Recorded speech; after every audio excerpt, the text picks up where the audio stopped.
Ça veut attendez. Juste un truc, ça veut dire qu'à aucun moment il se peut, je dis ça comme ça, moi je suis dans l'utopie totale, il se peut que des gens aient décidé de dire c'est à ce moment-là, on va se servir du peuple à ce moment-là. Non, par contre, attendez, il y a eu à un moment donné, un jeune homme s'immole et puis un mouvement s'embrase. Personne ne s'y attend. Maintenant, qui y a derrière? Il y a évidemment, c'est de la politique. Tout le monde va essayer de tirer la couverture à lui. Et ça se passe maintenant, sous nos yeux, encore en Tunisie. Et ça va se passer... Entre tirer la couverture et organiser, il y a une mesure.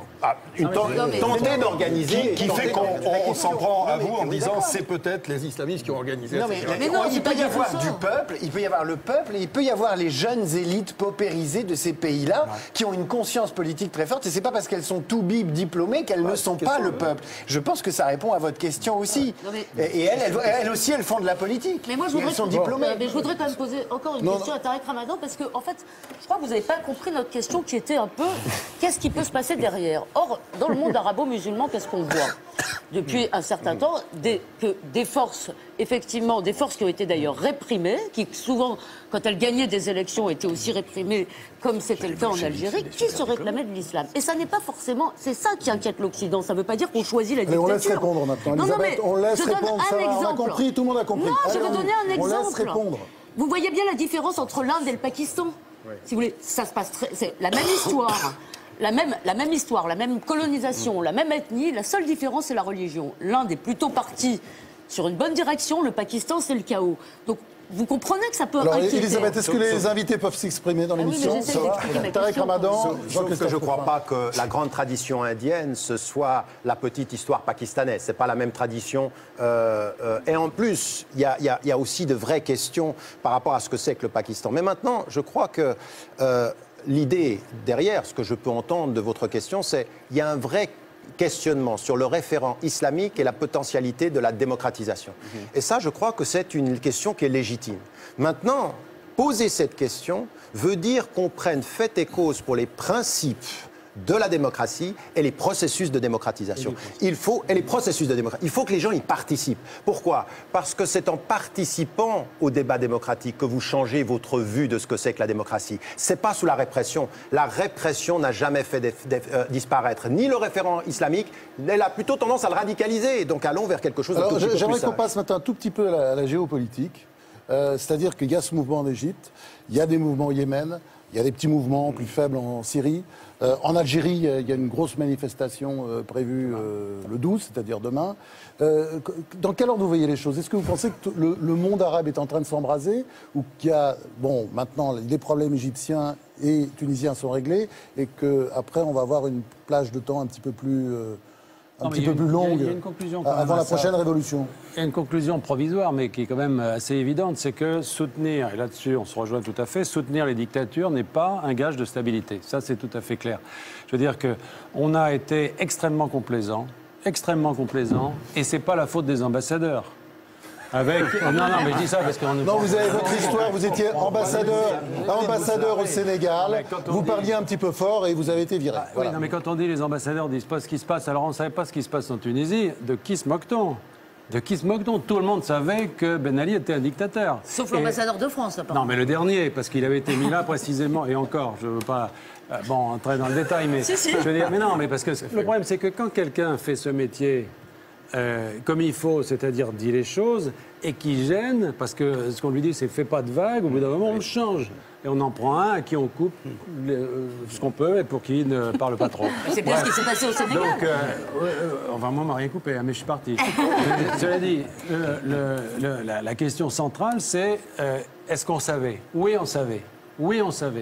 Est-ce qu'on sait que dans un certain nombre de pays aujourd'hui, il y a des dictatures encore? Oui, on le sait. La question, c'est est-ce qu'on s'en accommode? Qu'est-ce qu'on fait? Est-ce qu'on s'en accommode ou pas? Bah oui. Alors, moi, je suis persuadé, si vous voulez, que la France a une politique là-dessus qui est parce que c'est une responsabilité politique. C'est pas le diplomate qui est sur On a une politique qui est paradoxale et alors là, parlons de double langage. Notre double langage est évident. C'est-à-dire qu'on a une phraséologie de droits de l'homme, de défense des droits de l'homme, et on s'accommode assez bien, finalement, et à toutes les occasions, des excès d'un certain nombre de régimes. Les Allemands font le contraire. Le général de Gaulle nous a appris ça. Non, mais attendez, c'est pas une C'était la politique du général de Gaulle. Mais moi, je n'y crois pas. Je ne pense pas que ce soit indispensable. Les Allemands font le contraire, par exemple. Les Allemands parlent beaucoup moins Les Allemands parlent beaucoup moins. Vous n'entendez pas Angela Merkel dire le Tibet, le machin, etc. Mais dans le dialogue avec ces pays, ils sont beaucoup plus intransigeants et beaucoup plus efficaces. Moi, je l'ai vécu dans le pays où j'étais. L'ambassadeur d'Allemagne avait les coudées beaucoup plus franches sur les questions de gouvernance.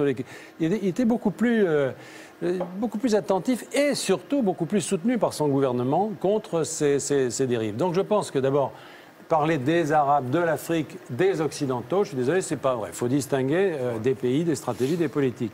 Et nous, je pense qu'on s'est engagé dans des politiques qui étaient exagérément complaisantes, et là je suis totalement d'accord avec Tariq Ramadan, exagérément complaisantes avec des dictatures. Et le résultat, c'est que quand les dictatures tombent, il y a un très grand risque, et c'est là qu'on diverge, de dérive aux extrêmes et d'arriver du chaos. Non, on diverge pas, on pose des vraies questions. C'est-à-dire on ne peut pas aujourd'hui avoir une vue claire de ce qui va se passer. Et il faut poser les questions, les vraies questions. Est-ce qu'on va vers des vrais processus de démocratisation? Là, c'est ce que je veux aussi. C'est-à-dire que vraiment, ça, il faut que ces processus-là soient protégés et défendus. Vous avez posé une question sur la situation régionale. Vous savez, avant la Tunisie, moi, je ne pensais pas que l'Égypte pouvait tomber. Mais aujourd'hui, que l'Égypte tombe est en train de tomber, parce qu'encore une fois, rien n'est gagné. On est vraiment aujourd'hui dans une situation où celui qui est en train de prendre la place de Moubarak a comme dossier, un dossier vraiment lourd du point de vue du non-respect des droits humains, des droits de l'homme et de la torture.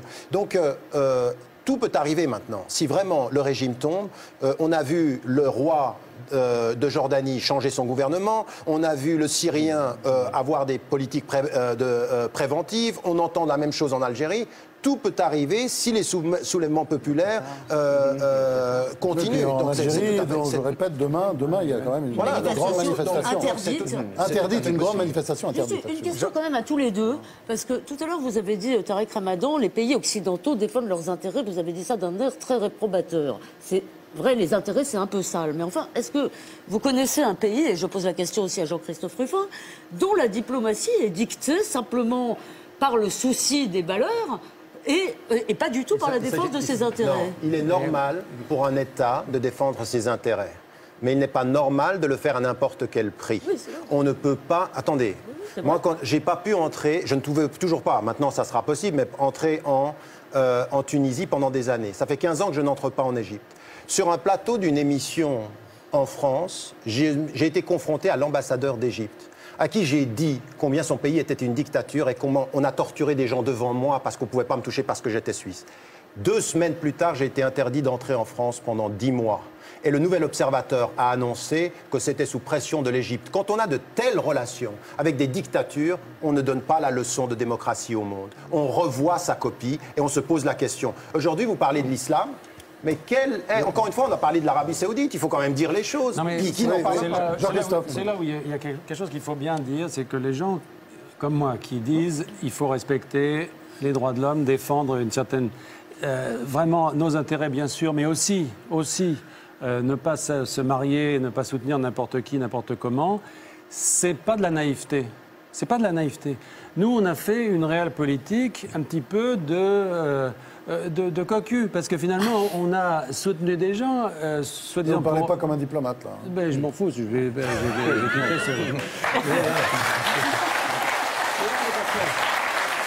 Qu'est-ce que c'est la réelle politique quand vous avez soutenu des gens qui disparaissent dans le chaos et dans l'opprobre et qui vous laissent désarmés lorsque vous voulez parler désormais de démocratie dans le monde? Jean-Christophe Rufin, quand l'État français est sommé de réagir et il tarde à réagir à ces révolutions qui arrivent, évidemment, il est sommé au nom des droits de l'homme. Et on a le sentiment que la marge de manœuvre d'un État comme la France, elle se rétrécit. C'est-à-dire qu'il a le choix entre une politique des droits de l'homme alignée, grosso modo, sur le discours médiatique, et puis Wikileaks. Et qu'entre les deux, il ne peut plus rien faire. Et c'est assez bizarre quand même, puisque tout à l'heure, vous disiez, Angela Merkel, elle se tait et elle agit, et donc elle a pour elle le bénéfice du silence, et donc elle résiste, j'imagine, à une certaine pression médiatique. Et Dieu sait qu'en Allemagne, il y a une pression droits de l'homme. Pourquoi elle a fait évoluer la situation sur le Tibet, Je peux terminer ma question. Pourquoi la France n'aurait pas le droit aussi à cette réelle politique et à une forme de silence ou de très vive circonspection par rapport à ce qui se passe en Tunisie et en Égypte et ailleurs d'ailleurs?